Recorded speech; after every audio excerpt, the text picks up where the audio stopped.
कहा गया है कि तीन संख्याओं का योग 64 है। तो हमने कहा कि भाई a प्लस बी प्लस सी का योग 64 के बराबर है। इसके बाद कह रहा है कि दो संख्याओं का पहली और किसका किसका अनुपात दे रहा है, वो कह रहा है 22 नंबर में कह रहा है कि पहली तथा दूसरी संख्या का अनुपात। तो हम कहें a और b का अनुपात जो उसने दे रखा है वो अनुपात 3 और 5 का है। उसके बाद कह रहा है कि दूसरी तथा तीसरी का, तो यानी b और c का अनुपात जो दे रखा है वो कह रहा है कि 5 और 8 का अनुपात।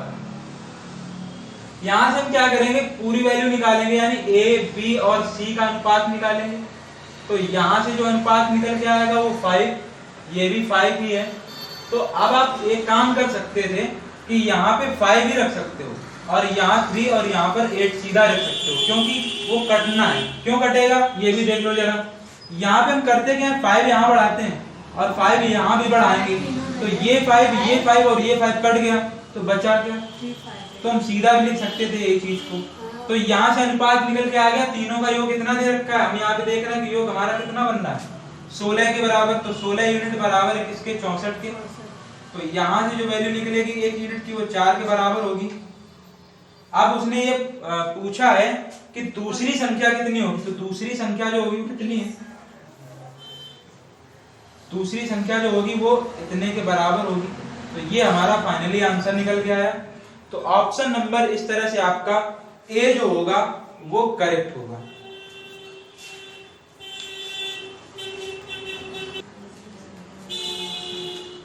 अगले क्वेश्चन में कह रहा है तीन संख्याओं का अनुपात उसने फिर से दे रखा है, कह रहा है कि 3, 4 और 7। तो 3, 4 और 7 का अनुपात उसने दिया और कह रहा है कि इनका जो गुणनफल है वो हमें दे रखा है 18, 144। अब कह रहा है कि इनमें ये संख्याएं क्या होंगी, तो सारी संख्याएं में बतानी है। तो हम ये कहें कि भाई यहाँ से ये वैल्यू जो निकलेगी वो 3x के बराबर, यहाँ से ये 4x के बराबर, ये सारी x में मानने का मतलब ये है कि यहाँ से सरलता से हो जाएगा। तो हम क्या करें, ज्यादा कठिन बनाने की कोशिश ना करें इसको। तो यहाँ से इसको गुणा कराएं और यहाँ इसके बराबर में ये, इसको 4 से कट करो।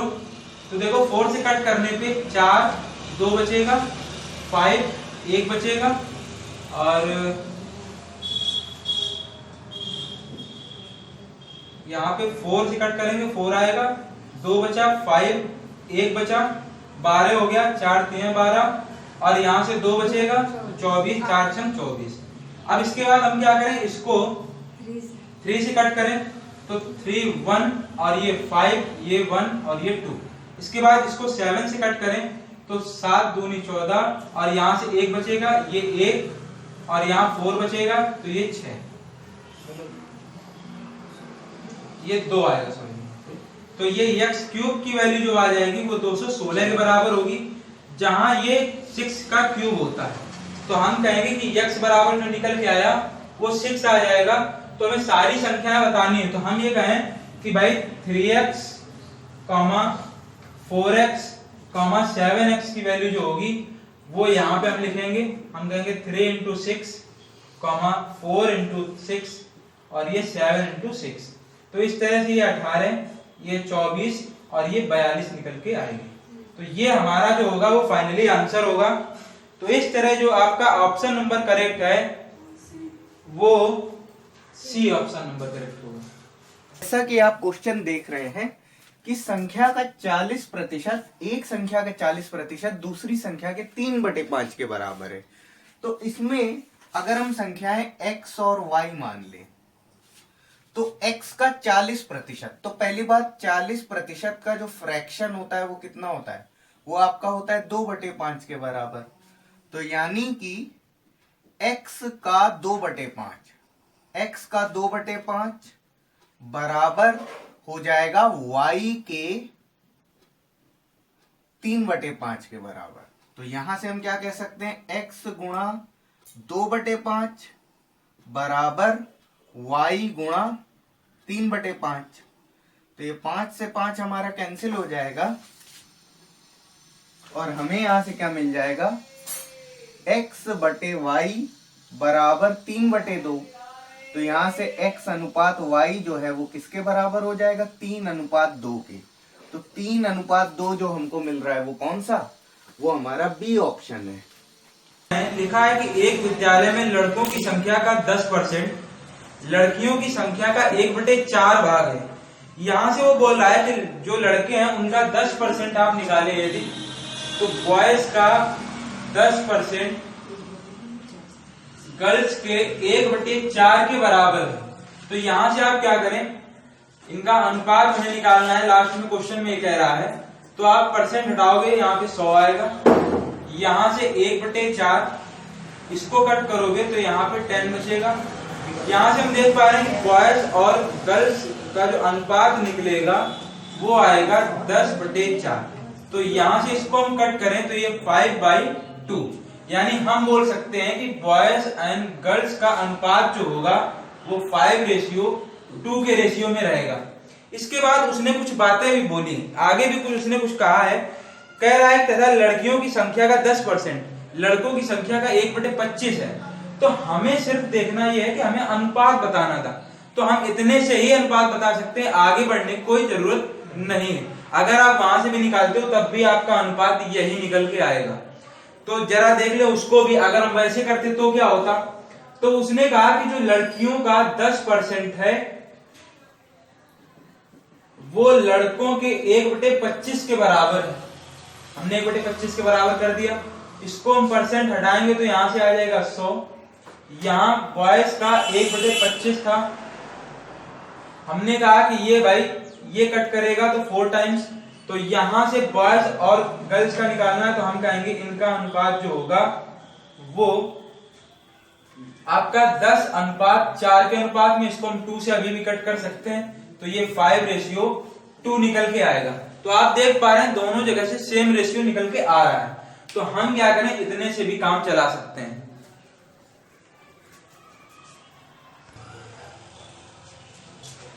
अगले क्वेश्चन में उसने ये कहा कि 3 कारों का अनुपात जो है वो दूरी का अनुपात दिया गया है 1, 2 और 3।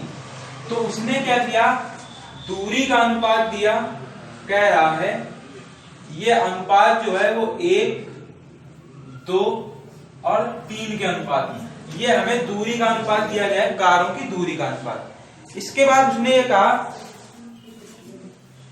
उसके बाद ये कह रहा है कि इनके समय का अनुपात क्या है। तो इनके समय का अनुपात दे रहा है 3, 2 और 1। तो यहां हम लिख लें समय, जो समय का अनुपात दिया वो 3, 2 और 1 के रेशियो में दिया है। उसने कहा कि भाई इनकी चालों का अनुपात क्या होगा, ये हमें बताना था इस क्वेश्चन में। तो हम जानते हैं कि भाई अगर हम चाल निकालें तो चाल बराबर दूरी बटे समय होता है। तो हम क्या करेंगे, डायरेक्ट यहां से हम कहेंगे दूरी बटे समय, ये इसके बटे में, ये इसके बटे में। अब आप कर लीजिए जरा, तो देखेंगे कि चाल जो निकल के आएगी वो 1/3 अनुपात 2/2 अनुपात 3/1। तो यहां से आप देख पा रहे हो कि ये 2 कट हो जाएगा, ये 3 है। तो हम क्या करें कि 3 सब में गुणा करा दें 3 का। तो हम कहेंगे इसमें जब 3 का ऊपर गुणा होगा तो ये 1 आ जाएगा, इसमें 3 का गुणा होगा तो यहाँ 3 आ जाएगा, इसमें 3 का गुणा होगा तो ये आ जाएगा।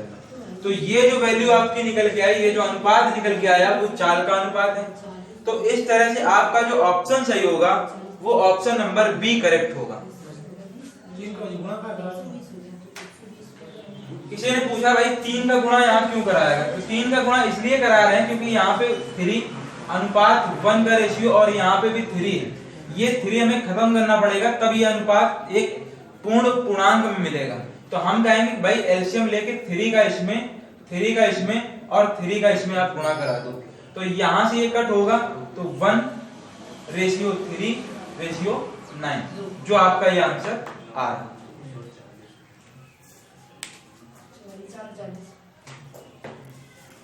जैसा कि आप अगले क्वेश्चन में देख पा रहे हैं, अगले क्वेश्चन में उसने ये कहा है कि जितने समय में एक खरगोश 5 छलांगे लगाता है, कह रहा है उतनी ही देर में एक कुत्ता 3 छलांगे लगाता है। अब यहाँ पे जो बात की गई है उनको हम जरा नोट कर लें। उसने कहा कि 5 छलांगे जो है खरगोश लगा रहा है, तो हम उसको रैबिट आर से दिखाएंगे। हम कहेंगे कि 5 रैबिट की छलांगे हो गई और 3 डॉग की। अब उसके बाद उसने ये कहा कि उसके बाद वो कह रहा है कि यदि कुत्ते की एक छलांग खरगोश की 3 छलांग के बराबर हो, मतलब ये अनुपात अगर हम इनमें देखें, हम कहें रैबिट और डॉग में, तो यहाँ पे इसकी 3 छलांगे, इसकी 1 छलांग के हम ये कह सकते हैं कि इसका 1 इसका 3। तो यहां से हम देख रहे हैं कि आर का मान 1 है और डी का मान 3 है। तो हमें इसमें ये निकालना था कि भाई इनका अनुपात क्या होगा। तो हम क्या करेंगे, यहाँ पे इनको एक ही रेशियो में बदलेंगे। हम ये कहेंगे कि भाई अगर यहाँ पे डी का मान ये दे रखा है तो हम यहाँ पे मान रखेंगे। तो हमने क्या किया, 5 और आर का मान रखा, तो आर का मान है 1 और यहाँ पे डी का मान रखा, डी का मान है वहां पे 3, तो 3 रख दिया। तो ये उन्होंने ये रेशियो पूछा है डॉग और रैबिट में, जबकि हमारा निकल के आ रहा है रैबिट और डॉग में। तो यहां से ये रेशियो निकला, जबकि उन्होंने पूछा था ये रेशियो जो आ रहा है हमारा वो रैबिट और डॉग का आएगा। जब हम इसको पलटा देंगे तो ये रेशियो डॉग और रैबिट में निकलेगा। तो इस तरह से जो आपका आंसर सही होगा वो ऑप्शन नंबर बी करेक्ट होगा।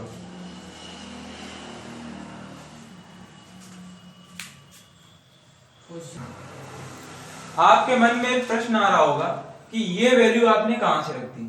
उसने ये कहा है कि रैबिट की एक छलांग बराबर है कुत्ते की 3 छलांग के, सॉरी यहाँ पे 3 और यहाँ पे 1, और ये इसके कुत्ते की एक छलांग के बराबर है। मतलब ये कि अगर रैबिट 3 छलांगे मारता है तो कुत्ता एक ही छलांग में वो दूरी कवर कर लेगा।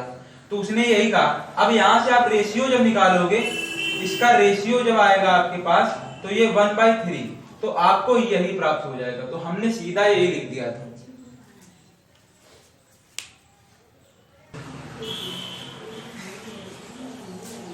इस क्वेश्चन में कह रहा है एक परीक्षा में प्रवीण और विजय के प्राप्तांकों का अनुपात 4:5 है। तो प्रवीण और विजय का अनुपात जो है वो 4:5 के अनुपात में।